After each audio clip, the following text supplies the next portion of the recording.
guys, and welcome to today's 10-minute take. I'm Sarah, if you guys didn't know, and if you didn't read the title, today we're going to be talking about Frozen. So if you have time and haven't yet seen Frozen 2, I recommend that you pause this video and go watch it. If you don't want to do that, or if you've already seen it, I'm just going to do a quick summary. I'm going to do my best to give away no spoilers. So the plot is that Elsa, who is now the Queen of Arendelle, hears a voice, but only she can hear it. And she decides that she wants to follow it. So Olaf, Anna, and Kristoff go with her. Each of the four of them experience some magical adventure during their time in this enchanted wood. That's where they end up. And we're going to discuss a few of their experiences. And I'm going to try and incorporate this pop culture reference into our faith life. So we're going to talk about discernment, faith as a whole, and understanding. So the first person we're going to talk about is Elsa, and she sings this huge ballad called Into the Unknown. And if you guys have seen the first movie, it's similar to her Let It Go. I won't sing either of these songs for you, so sorry, but we'll just stick with me talking. So as I mentioned, Elsa's hearing this voice, and as she's hearing this voice, she's trying to decide whether or not she wants to follow it. We all have our own call, and we all hear God's voice in different ways. We all must discern whether or not we want to follow his call. So as we discern, we are given this opportunity to choose whether or not to follow the call that we hear in our own hearts. God gives us this free will because he wants us to actually choose him. So we've all been either in sports teams or clubs where we have the opportunity to be chosen. And we know how good it feels to be chosen, whether it's by a teacher or by a fellow classmate. And God wants to let us choose him too. He wants us to give him that grace of being chosen. So as we have to decide to choose, we can sometimes feel fear in making the right choice. And Elsa feels that fear as well. She somewhat ignores it, she blocks it out, and she's afraid. She says the words, "I can hear you, but I won't. You're not a voice, you're just a ringing in my ear." And she also says, "Everyone I've ever loved is here within these walls. I'm sorry, secret siren, but I'm blocking out your calls." So she understands that following this voice and going into the unknown could change her life. But it also scares her because she's very content with where her life is right now. And I'm sure you guys have felt that way too sometimes.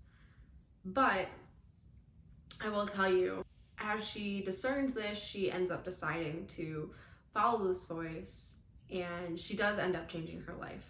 I'm not going to give away what the ending is, but I assume that you can figure out that it might be for good.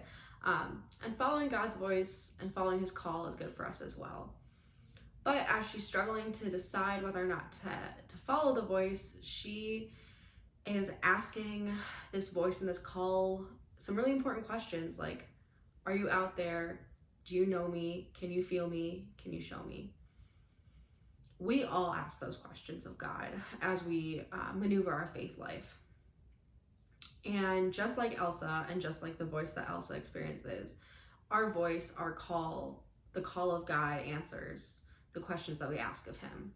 And his answer is yes. He can see you, he knows you, he formed you. He knows you to your very core, better than you probably know yourself sometimes. And he loves you for that. And I think that is so amazing that we have a God who loves and knows us and wants to call us into greater things. The last lines of the song are, "Where are you going? Don't leave me alone. How do I follow you into the unknown?" So first off, I want to say, God's never leaving us. So when we ask God, "Don't leave me alone," he won't. And where he's going is he's leading you towards his kingdom. It's an amazing thing to be led towards God's kingdom and to glorify him. And that last question is, how do I follow you into the unknown? You trust God and you slowly take one step forward and keep going. And it might get really bumpy along the way. We're going to talk about that in a second. But I promise you that as you maneuver the call that God brings you on and the adventure you go on, just like the adventure that Elsa and Olaf and Kristoff and Anna experience, it really does lead to an amazing world. And that world is the kingdom. So kind of going back into the topsy-turvy adventure you're about to embark on after you decide to follow God's call.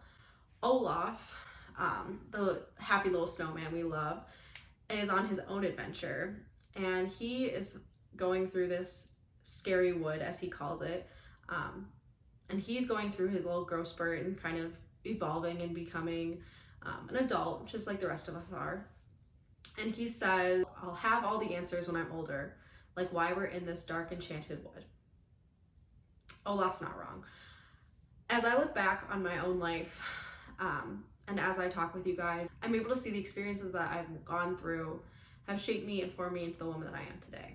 And it's really, truly beautiful to look back and understand why God led me into those deep, dark, enchanted woods, or into a really hard spot. But as you get older, you'll understand that these formed you into the person you are going to become in the future. And it's really cool. You guys can actually look at any part of your life.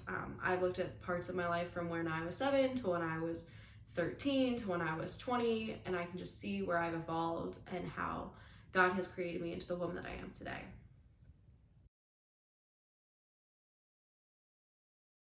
Having this understanding that things will make sense as we get older does not make the hard things that we experience any easier. Currently, right now in this world that we're in, we're all experiencing our own dark wood, or enchanted wood as Olaf would call it. But through this darkness, we can all learn things about ourselves. Pause this video, take 3 or 4 minutes, and just think about how you might have changed. It doesn't have to be a big change in the past 3 to 4 weeks since you guys have been home.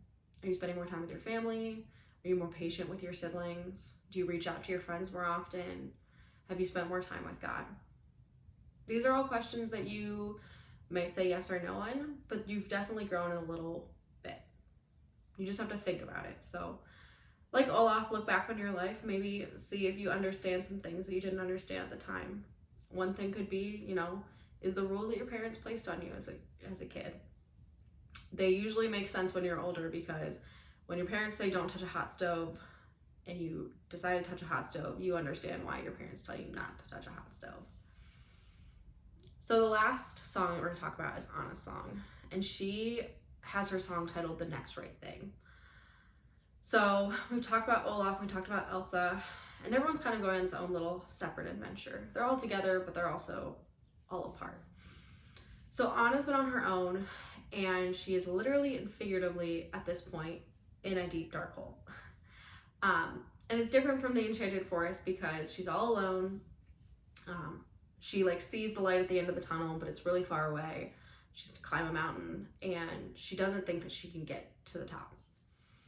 So the things she says and the things I think I felt, and maybe you have too, she says, I've seen dark before, but not like this. This is cold, this is empty, this is numb. Can there be a day beyond this night? I can't find my direction, I'm all alone. You are lost, hope is gone, but you must go on. So Anna is asking herself these questions of how am I going to get through this? How am I possibly going to get up from this dirty floor and climb this mountain? And so she answers this herself by deciding no matter how hard each step is, she's still going to get up and slowly take it one step at a time. So this is a little bit a longer quote, but I think it's just really beautiful. Take a step, step again. It's all that I can to do the next right thing. I won't look too far ahead. It's too much for me to take. But break it down to this next breath, this next step, this next choice is the one that I can make. So I'll walk through this night, stumbling blindly toward the light, and do the next right thing. Wow. The way she puts it, the next right thing sounds really hard. And it typically is. It usually isn't walking through a field of daisies or, having the world spin round after you, apologize for what you did wrong, or, acknowledge the thing that you did wrong, or just acknowledge what happened to you and understand it. No, there's usually a couple of steps after that. And this is what Anna's doing. She's understood that she's in this dark place, but she needs to get back. She needs to get out into the light. So like Anna, we need to make the choice to hear that voice, kind of going back to what we were talking about earlier, hear the voice of God and do the next right thing. So here are some examples of what the next right thing could look like. Sometimes it's doing the things you really don't want to. It could be reaching out and forgiving those who have hurt you in the past. Or it could be owning up to the things that you might have done to hurt someone else and asking for their forgiveness. It's seeking help from someone you trust, whether it's a parent, a core member, a teacher, a coach, and asking for guidance in a situation where you just don't know where to go. It's praying and opening your Bible when it is the last thing you want to do. When you have felt that God has left you and that you are all alone, it's sometimes really hard to go back to His word or to prayer. But I promise you that it will lead you towards the light. I have done it. I have brushed off where God calls me, and it has led me to stay in the darkness. But the moment that you trust Him and you trust His voice and you follow Him into the unknown, you get out into the light. So in the end, what we need to do is listen to His call like Elsa. We need to trust and discern in what He wants us to do. As He leads us into the unknown, we need to understand and hope and believe that as we get older, we will understand what we're going through. And then, like Anna, when things get really, really tough, we need to be able to take it one step at a time and do the next right thing. Don't prolong your darkness. Don't avoid His call, because your life will not be the same if you ignore Him.